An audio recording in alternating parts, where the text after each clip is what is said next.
speaker is Nino Naneishvili.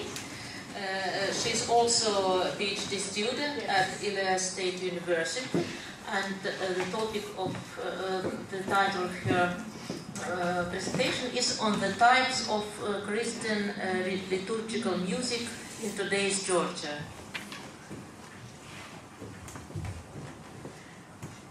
Hello. In Georgia, located at the crossroads of Europe and Asia, besides the mainstream religion, Orthodox Christianity, many different cultures and religious traditions were intersecting ever since the ancient times.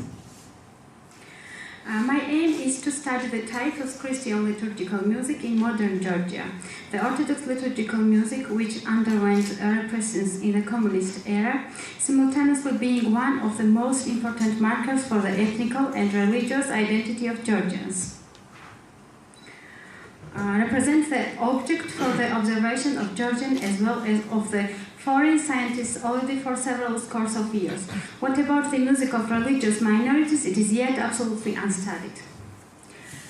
I deal with the results of observation on the music of several Christian streams: Orthodox, Catholic, Pentecostals, Baptists, Jehovah's Witnesses, on the example of the capital city, Tbilisi.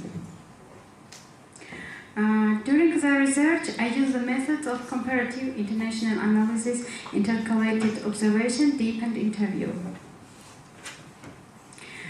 Christianity has penetrated Georgia ever since the 5th century.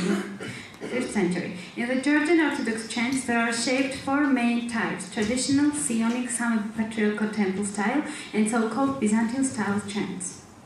The essence of traditional chants is usually thought to be connected with the Middle Ages. The Georgian chants, preserved by means of mnemes and oral traditions, were converted to the 5-line notation system in the 19th century. In the majority of temples of the traditional direction, the chanting is polyphonic, 3 parts. As Sionic, there is considered the repertoire that was performed in Tbilisi Cathedral Temple of Sion in 1970s, and from there it used to be spread into the other temples. There can be distinguished its 2 subtypes, variants yielded due to the fusion of elaborate or traditional style with the European major-minor system and the new composer's creations. The Byzantine group was formed by the end of the 1990s, the actually 2-part singing. They are referring to as 1-part singing and match Georgian verbal text to Byzantine, Greek melodies. According to the ideology of the group, the unison Byzantine chants represent the chants of the times of the disciples. The truth resides in them, and other national polyphonic chants contradict to the nature of the Christian praying. The repertoire of Sameba Patriarchal Temple stands out by the chants composed by the present Patriarch, Ilya II. Along with them, there are performed the Georgian traditional chants too. The modern Georgian Catholic liturgy includes traditional 5 parts of Missa Ordinarium, which is performed in Georgian with Latin inclusions. The repertoire consists of the short chants translated from the Polish, Italian, French, English, Czech languages. For baptism, it is characteristic to appoint women to the church positions. Liturgical music is eclectic. They are performed Orthodox, Catholic, traditional or innovative, anonymous or composed, medieval or newest times chants. Out of the studied streams, this one has the most diverse repertoire. Apart from the live performance in the practice of the church, there are sounding records of the chants of feasts. For Pentecostals, it is characteristic to use foreign language for prayers, which they explain by the sacred action of the Holy Spirit. For them, it is admissible that any member of the congregation makes his/her own chant or text of the prayer, even if he/she has no professional musical competence.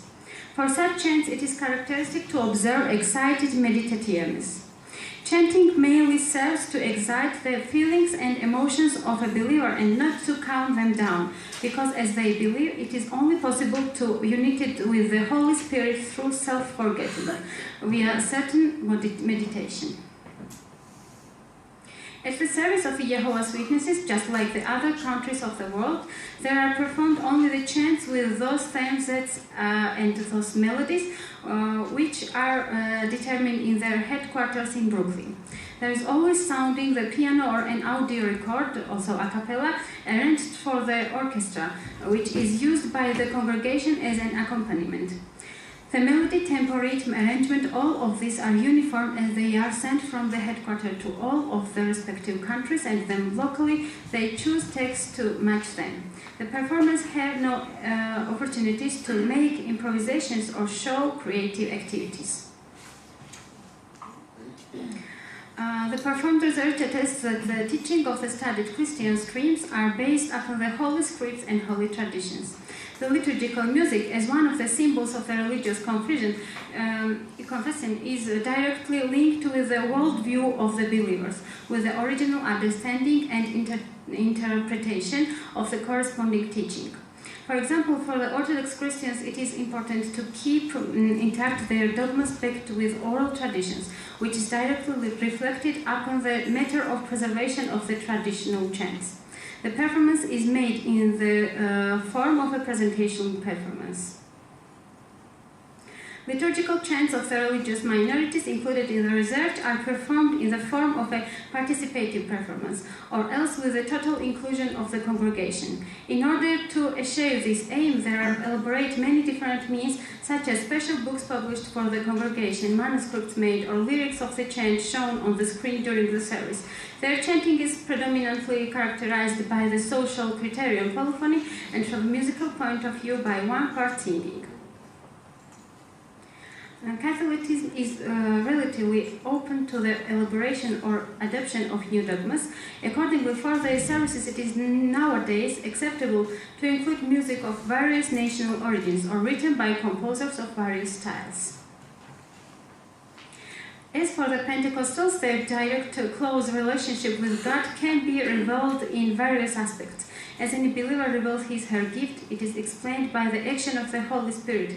That's why for them it is acceptable that any of the members of the congregation creates chants and presents it to the service. For Jehovah's Witnesses, music represents a certain tool of globalization, unifying all their followers all over the world. The comprehensive example of musicality of modern people is the chanting repertoire of Georgian Baptists.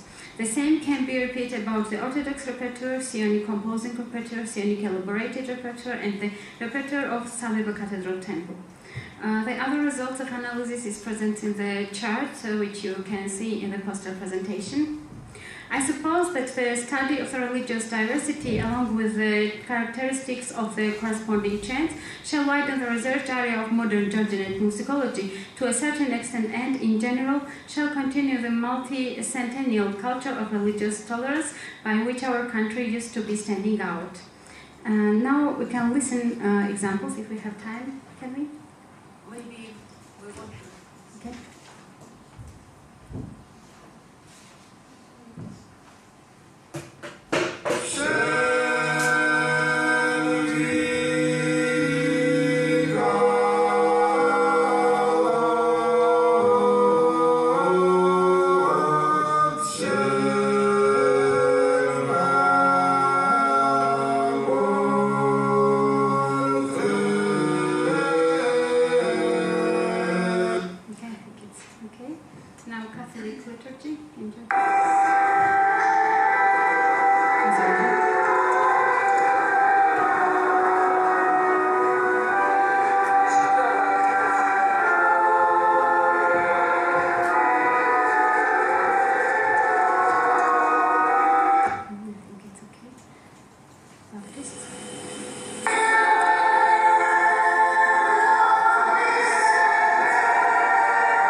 Witnesses.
all of you. And just a question to the last speaker.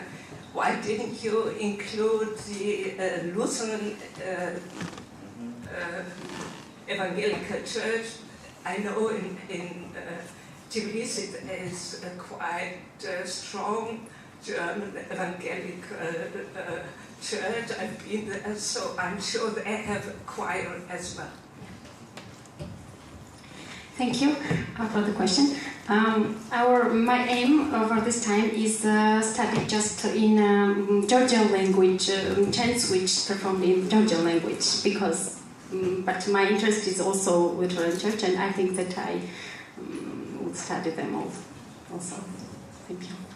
And as I know, they haven't Georgian choir in this Lutheran Church. Do you have any information about it? You mean Georgian? Yes. All of this is Georgian language prayings, and because of this we choose this circle. Just thank you.